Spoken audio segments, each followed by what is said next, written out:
എല്ലാവർക്കും നമസ്കാരം. മത്തൻ കുത്തിയാൽ കുമ്പളം മുളയ്ക്കില്ല എന്നുള്ളൊരു ചൊല്ല് നമ്മളൊക്കെ കേട്ടിട്ടുണ്ടല്ലേ. അപ്പോൾ ഈ കഴിഞ്ഞ ദിവസങ്ങളിൽ നമ്മൾക്കറിയാം IPC എന്ന് പറയുന്ന ഒരു പ്രസ്ഥാനത്തിനകത്ത് നടന്ന കഥകളൊക്കെ ഒരുമാതിരിപ്പെട്ട ആൾക്കാരൊക്കെ അറിഞ്ഞു.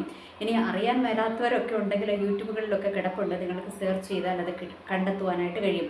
അവിടെ നമ്മൾക്കറിയാം ഒരാളെ സ്ഥാനത്തിൽ നിന്ന് മാറ്റി എന്ന് വെച്ചാൽ മാറ്റി എന്ന് പറഞ്ഞാൽ അയാളുടെ കയ്യിലിരിപ്പ് കൊണ്ടായിരിക്കും ഒരാളെ മാറ്റി. കാരണം ഇവരെ ഒന്നും പാസ്റ്റർ എന്നൊന്നും വിളിക്കാൻ എനിക്ക് തോന്നുന്നില്ല, അതൊരു ദൈവസഭയായിട്ട് എനിക്ക് കണക്ക് കൂട്ടാനും പറ്റുന്നില്ല. അതുകൊണ്ടാണ് ഞാനൊരു പ്രസ്ഥാനമെന്നും ഇവരെന്നൊക്കെ പറയുന്നത്. ഓക്കെ, അപ്പോൾ ഒരു വ്യക്തിയെ അതിൽ നിന്ന് മാറ്റിയിട്ട് പകരം വേറൊരു വ്യക്തി അവിടെ ഇരുത്തുവാനായിട്ട് ഇടയായപ്പോൾ അതിൻ്റെ പേരിലൊക്കെ കിടന്നുകൊണ്ട് അവിടെ ഭയങ്കര അടിയാണ്.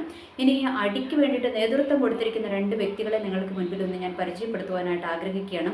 അത് വർഷങ്ങൾക്ക് മുൻപേ നമ്മളുടെ ഫേസ്ബുക്കുകളിലും യൂട്യൂബുകളിലും ഒക്കെ ഇങ്ങനെ കളിച്ചുകൊണ്ടിരിക്കുന്ന ഒരു അപ്പനും മകനുമാണ്. അപ്പൻ്റെ പേര് പാസ്റ്റർ എന്നാണ്, അപ്പൻ പാസ്റ്റർ എന്നാണ് അറിയപ്പെടുന്നത്, മകനുമുണ്ട്. ഓക്കെ, അപ്പോൾ ഈ അപ്പനും മകനും കൂടിയാണ് നാട് നീളെ കിടന്ന് അവരുടെ ആൾക്കാരുടെ അടുത്ത്, അതായത് അവരുടെ വീടിൻ്റെ അടുത്തുള്ള ആൾക്കാരുടെ അടുത്തും സ്ത്രീകളുടെ അടുത്തുമൊക്കെ അസഭ്യ വർഷങ്ങൾ പറയുകയും അവരെ തുണി പൊക്കി കാണിക്കുകയും അവരെ കേട്ടാൽ അറയ്ക്കുന്ന തെറി പറയുകയും ഒക്കെ ചെയ്യുന്ന രണ്ട് വ്യക്തികളാണ്. ഈ പുള്ളിയുടെ പേര് പാസ്റ്റർ എന്നാണ് കേട്ടോ, പാസ്റ്ററുടെ മകനുമാണ് എന്നാണ് മകൻ അറിയപ്പെടുന്നത്. ഓക്കെ, അപ്പോൾ ഇവർ രാഷ്ട്രീയമായിട്ട് രാഷ്ട്രീയ സ്വാധീനത്തിൻ്റെയൊക്കെ പുറത്ത് രാഷ്ട്രീയക്കാർക്ക് വേണ്ടി കുഴലൂതുന്നവരുമൊക്കെയാണ്. ഓക്കെ, അപ്പോൾ ഇങ്ങനെ രാഷ്ട്രീയക്കാരുടെ കാര്യം പറയുമ്പോൾ നമ്മൾക്കെല്ലാവർക്കും ഒരു രാഷ്ട്രീയ ചായ്വുണ്ട്.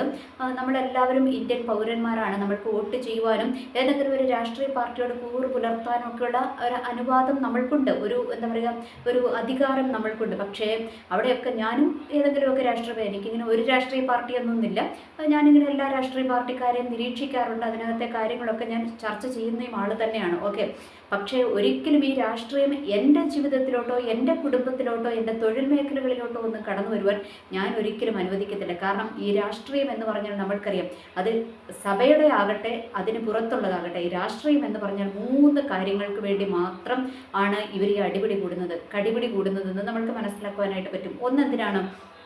ഒന്ന്, അധികാരത്തിനോടുള്ള ആഗ്രഹം. രണ്ട്, പണത്തിനോടുള്ള ആഗ്രഹം. മൂന്ന്, പെണ്ണിനോടുള്ള അടങ്ങാത്ത ആസക്തി. ഈ മൂന്ന് കാര്യത്തിന് വേണ്ടിയാണ് ഈ സഭയ്ക്ക് വെളിയിലുള്ള രാഷ്ട്രീയക്കാരും സഭയ്ക്കകത്തുള്ള രാഷ്ട്രീയക്കാരും കളിക്കുന്നതെന്ന് നിസ്സംശയം പറയാം. കാരണം ഈ ഒരു മൂന്ന് കാര്യങ്ങളാണ് ഈ രാഷ്ട്രീയം, അത് സഭയിലെ രാഷ്ട്രീയമാകട്ടെ പുറത്തുള്ള രാഷ്ട്രീയമാകട്ടെ, ഈ മൂന്ന് രാഷ്ട്രീയത്തിനകത്തും ഈ ഒരു മൂന്ന് കാര്യങ്ങൾക്ക് വേണ്ടി മാത്രമാണ് ഇവർ കടിപിടി കൂടുന്നതെന്ന് നമ്മൾക്ക് മനസ്സിലാക്കുവാനായിട്ട് പറ്റും. ഈ മൂന്നിനോടും ആഗ്രഹമില്ലാത്തവർ എന്ത് ചെയ്യും? അവർ മാറി നിൽക്കും, അവർ ഇതിനകത്തൊന്നും ഇൻവോൾവ് ആകത്തില്ല എന്നുള്ളത് ഇതിനകത്തൊരു വാസ്തവമായ കാര്യമാണ്. ഓക്കെ, ഇപ്പോൾ ഇതിന് പുറത്തുള്ള രാഷ്ട്രീയക്കാരുടെ ചരിത്രം എടുത്താലും അങ്ങനെയൊക്കെ തന്നെയാണ്. ഇനി സഭയ്ക്കകത്തോട്ടുള്ള രാഷ്ട്രീയക്കാരുടെ അവസ്ഥ എടുത്താലും ഇങ്ങനെയൊക്കെ തന്നെയാണ്. ഈ അധികാരത്തിന് വേണ്ടിയും പണത്തിന് വേണ്ടിയും ഒക്കെ പിടിവലി കൂടുന്നവൻ്റെ ചരിത്രം എടുത്തു നോക്കിയൊക്കെയോ പുറത്തോട്ട് വന്നില്ലെങ്കിലും ഒരു പെണ്ണ് കേസ് ഇവരുടെയൊക്കെ മറവിൽ കിടപ്പുണ്ട് എന്നുള്ളതൊരു യാഥാർത്ഥ്യമാണ്. അത് IPCക്കകത്ത് പ്രത്യേകിച്ച്. കാരണം ഈ IPCയിലൊക്കെ കിടന്ന് എത്ര നാളുകളായിട്ട് അടി കൂടുന്നതാണ്. നാട്ടുകാർ മുഴുവൻ കിടന്നുകൊണ്ട് കളിയാക്കുകയും ഇവർ ട്രോളുകയും ഒക്കെ ചെയ്യുന്നത്, എന്നിട്ടും ഒരു നാണവും ഇവർക്കില്ല. ഇവർ വീണ്ടും അത് ദൈവസഭ എന്ന് പറഞ്ഞുകൊണ്ട് നടക്കുകയാണ്. ഇനി ഈ അടി നടന്ന കൂട്ടത്തിനകത്ത് ഒരു കൺവെൻഷൻ പ്രസംഗകൻ കൂടിയുണ്ട്. പുള്ളി അറിയപ്പെടുന്ന കൺവെൻഷൻ പ്രസംഗകൻ. അപ്പോൾ കുറേ പേർ അവിടെ വന്ന് കമൻറ്റ് ചെയ്തിരിക്കുന്നു, ഇയാൾക്ക് കൺവെൻഷൻ ഒന്നും ഇല്ലെന്ന്, ഇയാൾക്ക് കൺവെൻഷൻ സ്റ്റേജിൽ പോയിട്ട് എന്തോന്നാണ് പ്രസംഗിക്കുന്നതെന്നും ഒടയതമ്പുരാന് മാത്രമേ അറിയത്തുള്ളൂ, നമ്മൾക്ക് ആർക്ക് പറഞ്ഞുകൂടെ. കാരണം ഇങ്ങനെയുള്ള ടീമുകളുടെ ഒന്ന് പ്രസംഗങ്ങൾ കേൾക്കാൻ ഒരുമാതിരിപ്പെട്ട വിവരമുള്ള ആരും പോകത്തില്ലല്ലോ എന്നുള്ളത് ഒരു ആശാവഹമായ കാര്യം തന്നെയാണ്. ഓർക്കുക, ഈ അടിയുടെ പിന്നിൽ പ്രവർത്തിക്കുന്നത് എന്താണ്? ഒരു വലിയ ദുരാത്മാവ് തന്നെയാണ്. കലക്കത്തിൻ്റെ ഒരു പിശാചാണ് ഇവരിലൊക്കെ വ്യാപരിക്കുന്നത് എന്നുള്ളതിന് യാതൊരു തർക്കവുമില്ല. കാരണം ഇത് ഇന്നോ ഇന്നലെയോ തുടങ്ങിയതല്ല, ഇത് പാരമ്പര്യമായിട്ട് ഈ IPCക്കാരിൽ കൂടിയിരിക്കുന്ന ഒരു വലിയ പിശാചാണ്, ഈ കലക്കത്തിൻ്റെ പിശാച്. ഓക്കെ, ഇത് എവിടുന്നാണ് കിട്ടിയത്? ഇത് ഗുക്ക് സാഹിബ് പണ്ട് വന്നിട്ട് എന്താ പറയുക, ഇവിടെ സഭ തുടങ്ങിയപ്പോൾ അദ്ദേഹത്തിൽ നിന്ന് അധികാരം പിടിച്ചെടുക്കുക. അതൊക്കെ നമുക്കറിയാമല്ലോ, ചരിത്രങ്ങളൊക്കെ യൂട്യൂബിലൊക്കെ കിടക്കുന്നുണ്ട്.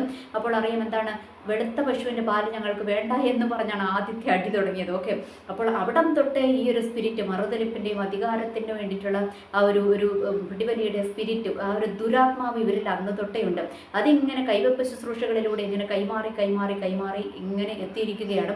അതാണ് ഈ അവസ്ഥയിലും എത്തിപ്പെട്ടിരിക്കുന്നതെന്ന് നമ്മൾക്ക് മനസ്സിലാക്കുവാനായിട്ട് പറ്റും. അതിനകത്ത് കൃപയുള്ള കുറച്ച് ആൾക്കാരുണ്ട്. കൃപയുള്ളവർ പൊങ്ങി വരത്തില്ല, കാരണം അവരെയൊക്കെ അടിച്ചൊതുക്കും. കാരണം കൃപയുള്ളവനെ ഒതുക്കുക എന്നുള്ളത് ഈ ദുരാത്മാവിൻ്റെ മറ്റൊരു പ്രത്യേകതയാണ്. അതുകൊണ്ട് ഇവരെന്ത് ചെയ്യും? കൃപയുള്ളതിനെ അടിച്ചൊതുക്കും. ഏതാണ്? ഈ അധികാരം, അതുപോലെ പണം, പെണ്ണ്, ഈ മൂന്ന് വിധത്തിലുള്ള പിശാച് ഉള്ളിൽ കയറിയിരിക്കുന്നവൻ എന്ത് ചെയ്യും? കൃപയുള്ളതിനെ അടിച്ചൊതുക്കും. അതിനു വേണ്ടിയിട്ടുള്ള പണിയാണ് ഇവന്മാർ കളിച്ചുകൊണ്ടിരിക്കുന്നത്. അതുകൊണ്ട് കൃപയുള്ളവർ അതിനകത്തില്ല എന്നല്ല, കൃപയുള്ളവരുണ്ട്, പക്ഷേ അവർക്ക് പൊങ്ങി വരുവാനായിട്ട് പറ്റത്തില്ല. ഓക്കെ, ഞാൻ പറഞ്ഞു വരുന്ന വിഷയം മറ്റൊന്നുമല്ല, ഞാൻ പറഞ്ഞല്ലോ ഒരു അപ്പനും മകനും അതിനകത്തുണ്ടെന്ന്. ഈ അപ്പനും മകനും പണ്ട് തൊട്ടേ ഈ IPC എന്ന് പറയുന്ന പ്രസ്ഥാനത്തിനൊരു തലവേദനയാണ്. പിന്നെയും എന്തിനാണ് ഇതുങ്ങളെ ചുമക്കുന്നതെന്ന് ചോദിച്ചാൽ അതിനൊരൊറ്റ ഉത്തരമേ ഉള്ളൂ. എന്തൊക്കെയോ രഹസ്യങ്ങൾ ഇവർക്കറിയാം.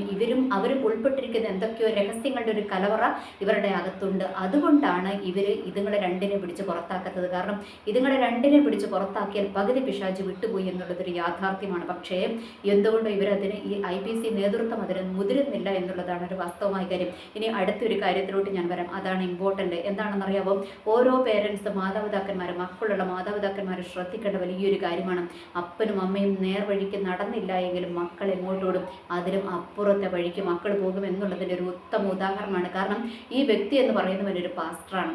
ഈ പാസ്റ്ററിൻ്റെ മകനുമാണ് ഇതുപോലെ കിടന്നുകൊണ്ട് അപ്പോൾ ഏതോ രാഷ്ട്രീയ പാർട്ടിയുടെ ഗുണ്ടയാണെന്നൊക്കെ പറയുന്നു. ഓക്കെ, എന്തെങ്കിലും ആകട്ടെ. അപ്പോൾ ഇതാണ് ഞാൻ പറഞ്ഞത്, മത്തൻ കുത്തിയാൽ എന്ത് ചെയ്യത്തില്ല, കുമ്പളം മുളയ്ക്കത്തില്ല എന്ന് ഞാൻ പറയുവാനുള്ള കാരണം. എന്ന് വെച്ചാൽ അപ്പൻ ഇങ്ങനെ നടന്നതുകൊണ്ട് മകനും അതിലപ്പുറത്തെ ഗുണ്ടയായിട്ട് മാറി. ഇങ്ങനെയുള്ള കുറച്ചെണ്ണത്തിന് ഉണ്ടാക്കി സമൂഹത്തിന് മുമ്പിൽ നിരത്തി നിർത്തിയിട്ട് വല്ല കാര്യമുണ്ടോ? ഒരു കാര്യവുമില്ല. സമൂഹത്തിനും ഇവരെ കൊണ്ട് ഉപയോഗമില്ല. ദൈവസഭകളെ നശിപ്പിച്ച് മുടിപ്പിച്ച് കളയുമെന്നല്ലാതെ ഇവന്മാരെ കൊണ്ട് യാതൊരു ഗുണവുമില്ല. എന്നാൽ ഇങ്ങനെയുള്ള പേരുദോഷമുള്ളതിനെയൊക്കെ പിടിച്ചിട്ട് കൺവെൻഷനുകൾക്ക് വിളിക്കുകയും ചെയ്യും, അതുങ്ങളെ കൊണ്ട് പ്രസംഗിപ്പിക്കുകയും ചെയ്യും. അപ്പോൾ ഓർക്ക് ഇവരിലൊക്കെ വ്യാപരിക്കുന്ന സ്പിരിറ്റ് എന്താണ് എന്നുള്ളൊരു യാഥാർത്ഥ്യം നമ്മൾ തിരിച്ചറിയണം. കാരണം കൺവെൻഷനൊക്കെ നടക്കുമ്പോൾ അതിനകത്ത് ആരാണ്? വിശ്വാസികളെ കഴിഞ്ഞും കൂടുതൽ അവിശ്വാസികൾ അത് ശ്രദ്ധിക്കും. അവിശ്വാസികൾ കടന്നു വരും. അതിൻ്റെ ചുറ്റുവട്ടത്തുമുള്ള ഒരു കൺവെൻഷൻ നടക്കുമ്പോൾ ഭയങ്കര മൈക്ക് സെറ്റപ്പൊക്കെ ഉണ്ട് അതിനകത്ത്. ഓക്കെ, ചുറ്റുമുള്ളവർക്ക് ഉറങ്ങാൻ പറ്റാത്ത വിധത്തിലുള്ള ശല്യങ്ങളായി തീരാറുണ്ട് പല കൺവെൻഷനുകളും. എന്നാൽ അതിൻ്റെ ചുറ്റുവട്ടത്തുള്ള മനുഷ്യന്മാർക്ക് ഒരു വിധത്തിലും അവർക്കൊരു അനുഗ്രഹമാകുന്നത് ഒന്നും ഇവന്മാരുടെ വായിൽ നിന്ന് വരത്തില്ല. കാരണം എന്താണ്? ഇവന്മാരുടെ ഉള്ളിൽ കിടക്കുന്നതേ ഇവന്മാരുടെ ഉള്ളിൽ നിന്ന് പുറത്തോട്ട് വരത്തുള്ളൂ. ഓക്കെ, അതുകൊണ്ട് ഈ കൺവെൻഷൻ പ്രസംഗങ്ങൾ ഇങ്ങനത്തെ കൃപയില്ലാതെ അടിയും ഇടിയും കൂടി നടക്കുന്ന കൺവെൻഷൻ പ്രസംഗങ്ങളെ ഇങ്ങനെയുള്ളവന്മാരെ കൺവെൻഷൻ സ്റ്റേജുകളിലേക്ക് കയറ്റുന്നവരെ ആദ്യം 10 വെട്ടി അടിക്കണം. കാരണം കൺവെൻഷനുകളിൽ ആരെ വിളിക്കണം? കൃപയുള്ളവരെ വിളിക്കണം. എന്നാലേ അത് വിളിച്ചവനും കേൾക്കാനിരിക്കുന്നവനുമൊക്കെ എന്താകത്തുള്ളൂ? ഒരു അനുഗ്രഹമാകത്തുള്ളൂ എന്നുള്ളതൊരു യാഥാർത്ഥ്യമായ കാര്യമാണ്. അപ്പോൾ ഇതിൽ നിന്നൊക്കെ നമ്മൾ മനസ്സിലാക്കേണ്ട ഒരു കാര്യം എന്താണ്? നമ്മൾ ഇവരെയൊക്കെ പ്രത്യേകം നോട്ട് ചെയ്ത് വെക്കണം. എന്തിനാണെന്നറിയാമോ? ഇവന്മാരൊക്കെ വീണ്ടും വൈറ്റ് വാഷ് അടിച്ചുകൊണ്ട് പുറത്തോട്ട് വരും. എന്തിനാണ് വരുന്നത്? കുഞ്ഞാടുകളെ, നിങ്ങൾ ക്ഷമിക്കണം, നിങ്ങൾ പരസ്പരം ക്ഷമിക്കണം, നിങ്ങളെ സഭയ്ക്ക് വേണ്ടി വാരിക്കോരി കൊടുക്കണം, എന്നാലേ ദൈവം നിങ്ങളെ അനുഗ്രഹിക്കത്തുള്ളൂ, നിങ്ങളുടെ സഭായോഗങ്ങളിൽ പങ്കെടുക്കണം എന്നൊക്കെ പറഞ്ഞുകൊണ്ട് ഉപദേശവുമായിട്ടും നമ്മുടെയൊക്കെ മുൻപിലോട്ട് ഇവന്മാരെന്ത് വരും? വൈറ്റ് വാഷ് അടിച്ചുകൊണ്ട് വരും. അപ്പോൾ നമ്മൾ എന്ത് ചെയ്യണം? ഇവന്മാരെ നമ്മൾ നോട്ട് ചെയ്ത് വെക്കണം. എന്തിനാണെന്നറിയാമോ? അബദ്ധത്തിൽ പോലും ഇവൻ്റെ ഒന്നും കൈ നമ്മളുടെ തലയിൽ വെപ്പിക്കാതിരിക്കാൻ പ്രത്യേകം ശ്രദ്ധിക്കണം. കാരണം നമ്മളൊക്കെ സാധാ വിശ്വാസികളാണല്ലോ. നമ്മുടെ ഇപ്പോഴത്തെ അവസ്ഥയെ കഴിഞ്ഞ് ദുരിതമാകും ഇവന്മാരൊക്കെ കൊണ്ടുവന്ന് നമ്മുടെ തലയിൽ കൈവച്ചാൽ എന്നുള്ളൊരു യാഥാർത്ഥ്യം ഓരോ വിശ്വാസികളും ജാഗ്രതയോടെ അറിഞ്ഞിരിക്കണം. കാരണം ഈ IPCയിൽ ഇങ്ങനത്തെ കൈവെപ്പ് കിട്ടിയ കുറേ എണ്ണമുണ്ട്. അത് നിങ്ങൾക്ക് കാണണമെങ്കിൽ എനിക്ക് തോന്നുന്നു എൻ്റെ വീഡിയോയുടെ അടിയിൽ വരുവാൻ ചാൻസ് ഉണ്ട്, വരും. ഇവന്മാരുടെ ഭാഷ നമ്മളൊന്ന് ശ്രദ്ധിച്ചാൽ മതി ഇവന്മാരിൽ. കാരണം ഈ ഫേസ്ബുക്കിലോട്ട് പോയി കഴിയുമ്പോൾ നമ്മൾക്ക് മനസ്സിലാക്കുവാനായിട്ട് കഴിയും. ഇങ്ങനെയുള്ള കുറേ എണ്ണങ്ങളെ ന്യായീകരിക്കുവാനായിട്ട് വരും. IPCയെ ന്യായീകരിക്കുവാനായിട്ട് കുറേ എണ്ണം കമൻറ്റുകളുടെ രൂപത്തിൽ വരും. അതിലൊക്കെ വ്യാപരിക്കുന്ന അവളുമാരിലും വ്യാപരിക്കുന്ന സ്പിരിറ്റ് ഏതാണെന്ന് നമ്മൾക്ക് അവന്മാരുടെ കമൻറ്റുകളിലൂടെ മനസ്സിലാക്കുവാനായിട്ട് കഴിയും. എന്ന് വെച്ചാൽ ഞാൻ പറഞ്ഞത് ഇതൊക്കെ എങ്ങനെ വീണുപോയതാ? കൈവെപ്പ് കിട്ടിപ്പോയതാ. ഇവന്മാരുടെ ഈ അടിപിടി കേസുകളിൽ കുരുങ്ങിക്കിടക്കുന്നവന്മാരുടെ കൈവെപ്പിനാൽ കിട്ടിയ ഒരു സ്പിരിറ്റാണ് ഇവരിൽ വ്യാപരിക്കുന്നത്. അതിങ്ങനെ പുറത്തോട്ട് വന്നുകൊണ്ടേയിരിക്കും. അതുകൊണ്ട് നമ്മൾ ശ്രദ്ധിക്കേണ്ട ഒരു കാര്യമുണ്ട്. അയോഗ്യമായ കൈവെപ്പുകൾ നമ്മളുടെയൊക്കെ ആരുടെയെങ്കിലും തലയിൽ വീണിട്ടുണ്ടെങ്കിൽ ഇങ്ങനെയുള്ളവന്മാരുടെയൊക്കെ ഇങ്ങനെയുള്ളവന്മാരൊക്കെ നമ്മളുടെ തലയിൽ കൊണ്ടുവന്ന് വെച്ചിട്ടുണ്ടെങ്കിൽ നമ്മളതിനെ ബ്രേക്ക് ചെയ്ത് പ്രാർത്ഥിക്കണം. എങ്ങനെ ബ്രേക്ക് ചെയ്യേണ്ടത്? നിനക്ക് വിരോധമായി ഉണ്ടാക്കുന്ന യാതൊരു ആയുധവും ഭരിക്കുകയില്ല. കർത്താവേ, അയോഗ്യമായ ഏതെങ്കിലും കൈവെപ്പുകൾ എൻ്റെ തലയിൽ വീണിട്ടുണ്ടെങ്കിൽ കർത്താവേയും അതിനെ യേശുക്രിസ്തുവേയും അങ്ങയുടെ ആ തിരുരക്തത്തിൻ്റെ ശക്തിയാൽ ആണിപ്പെടുതാർന്ന ആ തിരുക്കരത്തിൻ്റെ ശക്തിയാൽ അതിനെ അവിടെ നിന്ന് നിർവീര്യമാക്കി അവിടുത്തെ ആണിപ്പെടുതാർന്ന കരം വെച്ച് എന്നെ ഒന്ന് അനുഗ്രഹിക്കണമേ എന്ന് നമ്മൾ അനുനിമിഷം പ്രാർത്ഥിക്കണം. ഇല്ല എങ്കിൽ ഇതൊരു വലിയ സ്പിരിറ്റാണ് കേട്ടോ. ഈ സ്പിരിറ്റ് ഇങ്ങനെ കൈമാറ്റം ചെയ്തുകൊണ്ടിരിക്കും. അതുകൊണ്ടാണ് അന്ന് കുക്ക് സാഹിബിൽ തുടങ്ങിയ ആ ഒരു സ്പിരിറ്റ് ഇന്നും ഇങ്ങനെ തലമുറകളായിട്ട് കൈമാറിക്കൊണ്ടിരിക്കുന്നത് എന്നുള്ളൊരു യാഥാർത്ഥ്യം നമ്മൾ തിരിച്ചറിയണം. അതുകൊണ്ട് നമ്മൾ ഇവന്മാരെ നോട്ട് ചെയ്യണം. നോട്ട് ചെയ്തിട്ട് ഒരു കൈപ്പാടകലെ ഇവന്മാരെ നിർത്തുവാൻ നമ്മൾ പ്രത്യേകം ശ്രദ്ധിക്കണം. ഇങ്ങനെ ഉള്ളവന്മാരുള്ളിടത്ത് കൊണ്ടുവന്ന് ഒരു 5 പൈസ നമ്മുടെ സ്തോത്ര കാഴ്ച ഇടരുത്. ഇട്ട് കഴിഞ്ഞാൽ സാമ്പത്തികം ബന്ധിക്കപ്പെടും, യാതൊരു സംശയമില്ല. എന്നിട്ട് നമ്മൾ സാമ്പത്തിക ബന്ധനം അഴിക്കാൻ എങ്ങോട്ട് ഓടി നടന്നിട്ടും ഒരു കാര്യമില്ല. കാരണം കൃപയില്ലാത്തവൻ, അതായത് ഈ ഇങ്ങനത്തെ സ്പിരിറ്റ് ഉള്ളവന്മാർ നയിക്കുന്ന സഭകളിൽ കൊണ്ടുവന്ന് ഒരു കാരണവശാലും നമ്മൾ എന്തിടരുത്, നമ്മളുടെ ടൈത്ത് ഇടരുത്. നമ്മൾ മറുഭാഗത്ത് വേറൊരു കാര്യമുണ്ട്, നമ്മൾ ടൈത്തും സ്തോത്ര കാഴ്ചയും ഒക്കെ നമ്മൾ ഇട്ട് കഴിഞ്ഞാൽ ദൈവം നമ്മളെ അനുഗ്രഹിക്കും. പക്ഷേ ഇവന്മാരൊന്നും നടത്തുന്ന സഭയ്ക്കകത്ത് ദൈവവുമില്ല, ദൈവത്തിൻ്റെ സാന്നിധ്യവുമില്ല.